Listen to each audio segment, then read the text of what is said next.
Je m'appelle Nadia Chiari, je suis la dessinatrice du chat Willis from Tunis. Je chronique l'actualité en Tunisie sur les réseaux sociaux, sur Facebook et Twitter. Tous les jours, je fais un dessin avec ce personnage principal qui est un chat. C'était le jeudi 13 janvier 2011, le soir, pendant le discours de Ben Ali, le dictateur tunisien qui a fui le lendemain, le 14 janvier.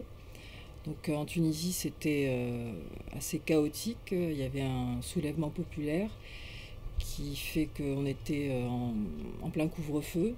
C'était le troisième discours de Ben Ali pour se tenir au pouvoir. C'était sa dernière cartouche en quelque sorte, quoi, parce qu'il nous promettait de ne plus se représenter aux élections, parce que bon, il était là à vie, de baisser le prix des denrées alimentaires de base, et bien sûr de lever la censure sur Internet, parce qu'on était entièrement censuré, et de donner la liberté de presse et des médias.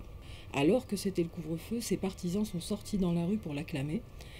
Donc c'est pour ça que j'ai fait ce dessin où on voit le chat, qui est en fait Ben Ali, qui dit « Je vous ai compris », parce que Ben Ali n'arrêtait pas de dire « On m'a trompé, c'est pas de ma faute, je vous ai compris, je vous ai compris, je vous ai compris ».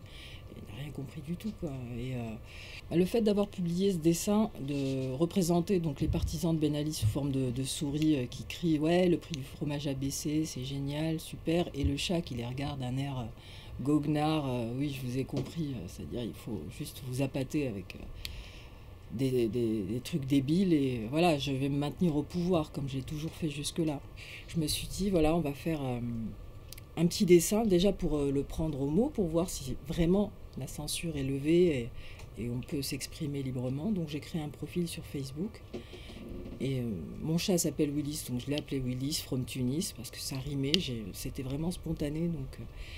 Et j'ai commencé à publier ce premier dessin et d'autres durant la soirée. Et au départ, c'était pour faire rire ma famille et mes amis que je ne voyais pas, quoi. Chacun était chez soi, enfermé. Et donc ça a pris une ampleur qui m'a dépassée. Très souvent, j'ai fait des dessins pour, là aussi, pour faire rire dans les moments où on ne doit pas rigoler, que ce soit avec mes parents, avec mes frères, avec mes amis en classe, à l'école, bien sûr, avec les profs, mais aussi avec mon mari, mes petits copains. À chaque fois que voilà, il y avait une scène de ménage entre guillemets, je tournais ça à la rigolade. Là, l'histoire, c'est voilà, les petits SMS, je t'aime, tu me manques, bisous, etc. Bon, j'aime bien, hein, je dis pas le contraire, mais j'aime bien aussi me marrer. Donc en général, je réponds toujours des choses auxquelles on s'attend pas.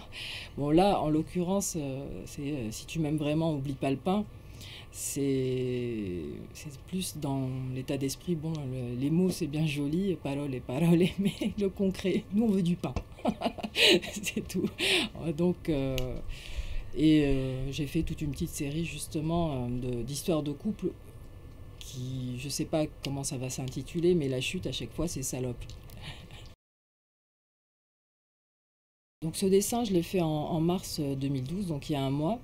J'y tiens particulièrement parce que c'est un dessin qui représente le cycle du pouvoir. Sous Ben Ali, on avait justement des éléments qui ont fait qu'il a dégagé. Il y a eu des élections en octobre 2011 où on a élu une assemblée constituante qui est censée rédiger la future constitution en Tunisie.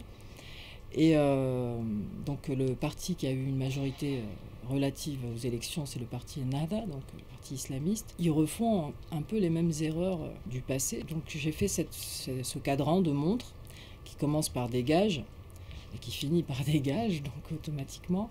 Donc élection, pouvoir, intégrisme, népotisme, parce que ce parti au gouvernement ont nommé des neveux, des beaux-frères, des frères, etc. Bon, ils sont tous frères, hein, c'est logique, mais ça nous rappelle trop l'ancien régime où c'était des clans, des familles qui détenaient tout. Ensuite, corruption, parce que la corruption, c'est la chose pour laquelle, entre autres, on a lutté. La révolution a été faite contre la corruption. Donc en fait, ce dessin, quand je l'ai fait en mars, on était à dégage -20, c'est-à-dire entre népotisme et corruption. Et entre-temps, il y a eu donc des procès, contre des blogueurs, des facebookers pour des images à caractère blasphématoire, pornographique, etc. Donc là, on est arrivé au stade censure, d'autant plus que là, cette semaine, au niveau du gouvernement, ils veulent monter une sorte d'équipe qui va sécuriser Internet. Sécuriser Internet, je ne sais pas ce que ça veut dire. Et ensuite, on passe à oppression. Et l'oppression, c'est ce qu'on a vécu donc, cette semaine, le 9 avril 2012. Le 9 avril en Tunisie, c'est le jour où on rend hommage aux martyrs de 1938. On a failli devenir nous-mêmes des martyrs parce que c'était une pluie de lacrymogènes et de matraques et de coups de bâton. Et donc malheureusement, ce cycle, s'il se perpétue, on va aboutir à une grogne populaire et un ras-le-bol. Donc voilà, ce dessin-là, je l'ai fait juste comme une sorte de mise en garde. C'est pour ça que le chat dit tic-tac, tic-tac, le temps tourne. Ne refaisons pas les mêmes erreurs, quoi. Courageux, je ne sais pas. Je pense que je suis plutôt inconsciente, mais depuis la Révolution en Tunisie, tout le monde s'exprime à travers les réseaux sociaux. Tout le monde parle et librement. Donc je pense que ça va être très difficile de nous mettre tous en prison. Donc j'en profite pour faire passer tous mes messages. Alors bien évidemment, il y a des conséquences quand je publie un dessin qui va choquer. Par exemple, celui-là, je représente un salafiste comme la créature de Frankenstein, en disant, voilà, quel monstre avez-vous engendré, docteur Frankenstein Tunisia. En plus, avec la cicatrice, enfin la calotte, voilà, comme s'il avait été, il y avait le cerveau manipulé forcément, et qui marche comme un automate. Donc, c'est me moquer des salafistes, et se moquer des salafistes, c'est pas recommandé en général, parce que la réponse est immédiate. Donc bon, pour le moment, ça va, hein, j'ai pas de soucis. J'ai beaucoup d'insultes, de menaces, mais c'est pas... Après, on n'est jamais à l'abri d'un allumé, mais bon, pour le moment, ça va. Donc s'attaquer à l'intégrisme, c'est toujours dangereux parce que justement, c'est de l'intégrisme. Il n'y a pas de quartier, quoi. La révolution, ça a été une révolution personnelle, artistique, totale et absolue. Parce que avant la révolution, je dessinais, je peignais, je faisais des expos.